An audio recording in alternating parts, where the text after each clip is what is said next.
Hello everyone, Kansai GS के current topic के इस लेक्चर में आपका स्वागत है। जैसा कि आप लोग ने थंबनेल में देख ही लिया होगा कि किस टॉपिक का हम डिस्कशन करने जा रहे हैं। तो आज हम देखेंगे इसमें कैग की जो रिपोर्ट आई है उसमें जो आयुष्मान भारत योजना है उसमें क्या स्कैम हुआ है। साथ ही इसमें देखेंगे कैग और आयुष्मान जो भारत स्कीम है उसको अलग से भी समझेंगे, और जो भी रिपोर्ट पब्लिश की है कैग ने उसमें समझेंगे कि किस आधार पर फ्रॉड हुआ है और क्या स्कैम हुआ है इस रिपोर्ट में दिया गया है। और इस सारी चीज़ों को हम कवर करेंगे इस लेक्चर में, लास्ट तक बने रहें। लेक्चर में आगे बढ़ने से पहले जिन लोगों ने हमारा टेलीग्राम चैनल ना ज्वाइन किया हो उसको ज्वाइन कर लीजिएगा, ताकि जो इस लेक्चर की पीडीएफ हो आपको मिल सके, और जो चैनल पे नए हो उनको चैनल को सब्सक्राइब कर लीजिएगा ताकि आने वाले लेक्चर की नोटिफिकेशन आपको मिलती रहे। तो देखेंगे इसमें क्या है पूरा मामला, हर चीज़ समझेंगे, कैग को भी अलग से समझेंगे, और साथ ही जो आयुष्मान भारत जिसको पीएमजेएवाई पीएमजे स्कीम में कहते हैं, प्रधानमंत्री जन आरोग्य योजना, उसको भी समझेंगे। तो इसमें देख लेंगे क्या क्या दिया हुआ है। तो बढ़ते हैं लेक्चर में आगे, देखते हैं। तो हाल ही में जो टॉपिक है काफी ज्यादा न्यूज में रहा था, तो इसमें देख लेते हैं कई न्यूज आर्टिकल भी पब्लिश हुए हैं इससे रिलेटेड। जैसे इंडिया टुडे में ये पब्लिश हुआ है कि कैसे ही एक नंबर से 7.5 लाख लोग रजिस्टर्ड थे इसी पे, इस स्कीम के तहत। तो ये भी इंडियन एक्सप्रेस में भी यही आर्टिकल दिया है कि कैसे क्या की रिपोर्ट में दिया है जो 7.5 लाख लोग जो है एक ही सिंगल नंबर से रजिस्ट्रेशन लोग का हो चुका है। तो ये चीज आगे देखते हैं, इस लेक्चर में बढ़ते हैं। तो हमारा टॉपिक है ये प्रीलिम्स में, अगर प्रीलिम्स के पॉइंट ऑफ व्यू से आपको देखना है तो इसमें जान लीजिएगा कैग क्या है और उसकी शक्तियाँ क्या है, और ये प्रधानमंत्री जन आरोग्य योजना स्कीम क्या है, और जो जीएस पेपर 2 में इसका इंपॉर्टेंस है मेंस के, तो ये चीज़ देख लीजिएगा। तो आगे देखते हैं इसमें क्या दिया हुआ है। पहले जान लेते हैं आयुष्मान भारत योजना के बारे में, जिसको प्रधानमंत्री जन आरोग्य योजना भी कहते हैं। तो ये जो योजना है कब लॉन्च हुई थी? फरवरी 2018 में योजना लॉन्च हुई थी, और प्रति परिवार जो है, कौन सा, प्रति परिवार 5 लाख रुपए तक का कवरेज मिलता है। इसमें बीमा राशि दी जाती है। किस लिए दी जाती है? स्वास्थ्य लाभ पैकेज में क्या क्या आता है इस पर जो बीमा राशि दी जाती है उसमें? सर्जरी के लिए दिया जाता है, दवा के लिए, दैनिक उपचार के लिए, दवाओं की लागत और निदान शामिल है इसमें, प्रदान करता है। तो ये इस योजना कब लॉन्च हुई थी? फरवरी 2018 में। प्रीलिम्स के पॉइंट ऑफ व्यू से ध्यान रखना है, और 5 लाख रुपए तक का कवरेज है प्रति परिवार, ये ध्यान में रखिएगा।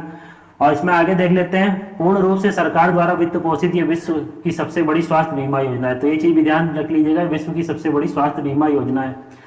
वित्त पोषण जो है इसका किया जाता है संयुक्त रूप से राज्य और केंद्र शासित प्रदेशों के मामले में केंद्र और विधायिका के बीच क्या होता है? 60-60-40 का रेशियो है केंद्र और राज्यों के बीच।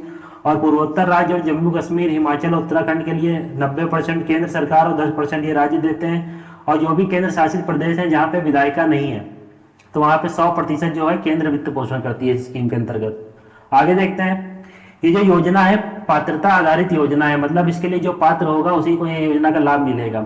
जो नवीनतम सामाजिक और आर्थिक जाति जनगणना के डेटा द्वारा पहचाने गए लाभार्थियों को लक्षित करती है।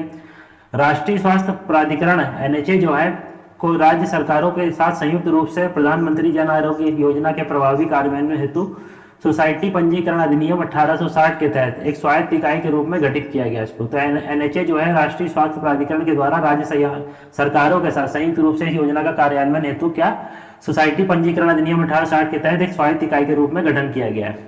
और जो स्टेट हेल्थ एजेंसी हैं उसमें राज्य में क्या करते हैं, ये इस योजना के कार्यान्वयन के लिए हेतु जिम्मेदार हैं। तो जो राज्य की स्वास्थ्य एजेंसियां हैं वो राज्य में कार्यान्वयन के लिए इस योजना के जिम्मेदार हैं, शीर्ष निकाय हैं। तो ये चीज ध्यान में रख लीजिएगा। आगे देखते हैं, ये जो कैग की रिपोर्ट आई है प्रधानमंत्री जन आरोग्य योजना पे, तो इसमें देख लेते हैं क्या दिया गया है। इसमें क्या दिया हुआ है, क्या है कि हाल ही में जो कैग है, भारत के controller and auditor general of India जो है, उनकी प्रदर्शन ऑडिट रिपोर्ट ने क्या किया है, आयुष्मान भारत प्रधानमंत्री जन आरोग्य योजना में अनियमितताओं को उजागर किया है। तो यही इसीलिए ज्यादा न्यूज में था। तो इसमें देख लेते हैं क्या क्या उजागर किया इन्होंने। जो कैग ने उजागर किया है मुद्दे, उसमें क्या है कि दिया हुआ है कि मृत मरीज जो है उनका भी उपचार दिखा दिया गया इस रिपोर्ट में। तो इसमें क्या हुआ कि जिन मरीजों के पहले से मृत हो चुके हैं उनको क्या दिखाया गया, वो भी इस योजना के तहत उपचार लाभ ले रहे हैं।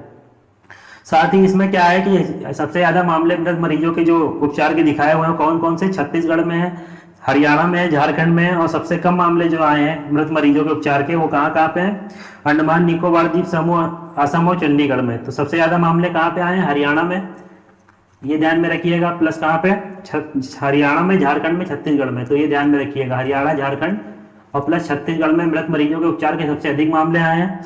और ये इस योजना के तहत ये दिखाया गया कि जो पहले से मर चुके हैं आदमी, मृत हो चुके हैं, वो भी इस योजना के तहत उपचार का लाभ उठा रहे हैं। साथ ही इस योजना में क्या दिया गया कि जो 88,760 के आसपास जो रोगियां हैं उनकी मृत्यु हो गई, लेकिन वो भी इसके तहत क्या भुगतान दिखा दिया गया उन लोगों को भी। तो ये चीज ध्यान में रखिएगा।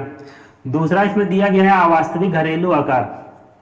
इसमें जो दिया गया वास्तविक घरेलू आकार, इसमें क्या उजागर किया कैग ने, इसने ये रिपोर्ट में ये बताया कि कभी कभी असामान्य रूप से बड़ा ये पंजीकरण आकार माना गया घरों का, उसमें कम से कम 11 से 200 सदस्य दिखाए गए हैं घर के अंतर्गत।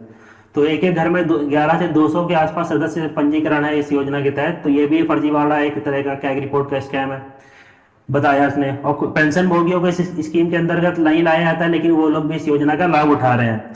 तो इसमें क्या हुआ है कि कुछ राज्यों में क्या दिखाया गया कि पेंशन भोगी जो है वो भी प्रधानमंत्री जन आरोग्य योजना का कार्ड प्राप्त किए हुए हैं, साथ ही वो इस योजना के अंतर्गत क्या कर रहे हैं, उपचार का लाभ उठा रहे हैं। तो ये भी बताया गया इसमें। साथ ही क्या है, फर्जी मोबाइल नंबर और आधार, जो फर्जी मोबाइल नंबर है और आधार भी इसका दुरुपयोग हुआ है। क्या दिया गया कि इससे जानकारी प्राप्त होती है कि कुछ लाभार्थी जो है क्या है, कुछ लाभार्थी जो है एक ही फर्जी मोबाइल नंबर से पंजीकृत किया गया है और जिससे संभवतः सत्यापन जो प्रक्रिया है उससे समझौता किया गया है। इसी तरह कुछ आधार नंबरों को भी कई लाभार्थियों के साथ जोड़ा गया है और जिससे उचित सत्यापन पर सवाल उठ रहे हैं। तो ये सब चीजें उजागर की है क्या रिपोर्ट ने प्रधानमंत्री जन आरोग्य योजना के बारे में। मृत मरीजों का भी उपचार चल रहा है इसके तहत। अवास्तविक घरेलू आकार है इसमें, एक एक घर में 11 से 201 सदस्य के आसपास दिखाए गए हैं। पेंशन भोगी इस स्कीम के अंतर्गत नहीं आते, लेकिन वो भी प्रधानमंत्री जन आरोग्य कार्ड उनको प्राप्त हुआ है, वो इसका लाभ ले रहे हैं। साथ ही फर्जी मोबाइल नंबर और आधार भी कई लोगों को एक साथ कनेक्ट कर दिया गया है। तो ये चीज बताई गई है इसमें। आगे देखते हैं, सरकार द्वारा इस पर स्पष्टीकरण दिया गया है। तो सरकार द्वारा स्पष्टीकरण में क्या बताया गया है कि स्वास्थ्य मंत्रालय जो है उसने स्पष्ट किया है, क्या स्पष्ट किया है स्वास्थ्य मंत्रालय ने, कि लाभार्थियों के सत्यापन के लिए मोबाइल और नंबरों का उपयोग नहीं किया गया। जैसा कैग रिपोर्ट ने बताया है कि लाभार्थियों का कई एक ही नंबर से कई 7.5 लाख के आसपास लोग लिंक किए गए हैं। तो इसमें जो सरकार है उसने स्पष्टीकरण में बताया कि स्वास्थ्य मंत्रालय ने स्पष्ट किया है कि मोबाइल नंबर का उपयोग ही नहीं किया गया सत्यापन के लिए। साथ ही उन्होंने ये बताया कि यह योजना मुख्य रूप से आधार आधारित केवाईसी के माध्यम से लाभार्थियों की पहचान करती है, जिसमें मोबाइल नंबरों का उपयोग सत्यापन के बजाय संचार और प्रतिक्रिया उद्देश्यों के लिए किया जाता है। तो सरकार के जो स्वास्थ्य मंत्रालय है वो बताता है इसमें कि ये जो मोबाइल नंबर जो बता रहे हैं रिपोर्ट के अनुसार कि 7.5 लाख लोग एक ही मोबाइल नंबर पर रजिस्टर्ड हैं। तो ये सरकार स्वास्थ्य मंत्रालय बताता है कि जो मोबाइल नंबर का उपयोग है वो सत्यापन के लिए नहीं उपयोग किया गया, साथ ही संचार और प्रतिक्रिया उद्देश्यों के लिए इसका उपयोग किया गया है। और जो योजना है किस आधारित है, केवाईसी के माध्यम से लाभार्थियों की पहचान करती है, ना कि मोबाइल नंबर के आधार पर।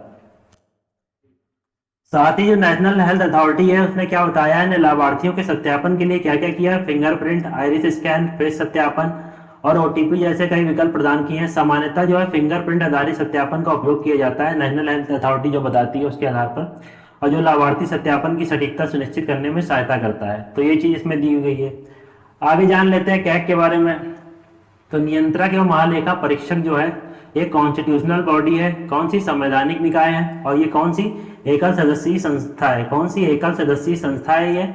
तो इसके बारे में कुछ और जान लेते हैं कौन कौन से अनुच्छेद भारतीय संविधान में दिए गए। जैसे अनुच्छेद 148 है, तो ये क्या बताता है, भारत में नियंत्रक एवं महालेखा परीक्षक की नियुक्ति और पदमुक्ति के बारे में आर्टिकल 148 बताता है। अनुच्छेद 149 किसके बारे में बताता है, नियंत्रक एवं महालेखा परीक्षक की जो कार्य और शक्तियां हैं उसके बारे में अनुच्छेद 148 बताता है। अनुच्छेद 150 किसके बारे में बताता है कि संघ और राज्यों के लेखा प्रारूपों के संबंध में राष्ट्रपति को सलाह देगा कैग। और 151 बताता है कौन सी ऑडिट करेगा, जो आकेक्षण प्रतिवेदन है वो ऑडिट करेगा, ये बताता है कैग के बारे में। कैग की संरचना थोड़ा देख लेते हैं इसके बारे में। नियंत्रक एवं महालेखा परीक्षक एकल सदस्यीय संस्था है, जैसा हमने देख लिया। यह भारत के महालेखा परीक्षा विभाग का संवैधानिक प्रमुख होता है और इस विभाग के अन्य अधिकारी पूर्णतः कैग के अधीनस्थ होते हैं। साथ ही इसमें आगे दिया है, भारत के अन्य राज्यों में कैग के एजेंट के रूप में कई अन्य अकाउंटेंट जनरल नियुक्त किए जाते हैं। कैग के द्वारा कई अन्य अकाउंटेंट जनरल नियुक्त किए जाते हैं राज्यों में, जो राज्य सरकार के लेखाओं की जानकारी कैग को देता है।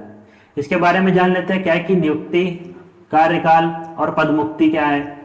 तो कैग की नियुक्ति कौन करता है, राष्ट्रपति द्वारा की जाती है और राष्ट्रपति के समक्ष ही शपथ ग्रहण करता है। कार्यकाल इसका कितना है, 6 वर्ष, और अधिकतम आयु 65 वर्ष दी हुई है। इन दोनों में जो भी पहले हो, इससे पहले वह किसी भी समय राष्ट्रपति को अपना त्याग पत्र सौंप सकता है। तो कैग त्याग पत्र किसको देता है, राष्ट्रपति को देता है। आयु कितनी, 6 वर्ष कार्यकाल होता है, 65 वर्ष की अधिकतम आयु होती है। न्यूनतम आयु इसकी भी नहीं दी हुई है, जैसे हाई कोर्ट और सुप्रीम कोर्ट के जज की भी नहीं न्यूनतम आयु दी है, वैसे कैग की भी न्यूनतम आयु नहीं दी गई नियुक्ति के लिए। और नियुक्ति करता कौन है, राष्ट्रपति करता है। तो ये चीज ध्यान रखिएगा। कैग को अपने पद से उसी प्रकार से हटाया जा सकता है जैसे सुप्रीम कोर्ट के न्यायाधीश को हटाया जाता है। तो ये चीज ध्यान में रखिएगा। जिस प्रकार से सुप्रीम कोर्ट के न्यायाधीश को हटाया जाता है उसी प्रकार से कैग को भी उसके पद से हटाया जा सकता है।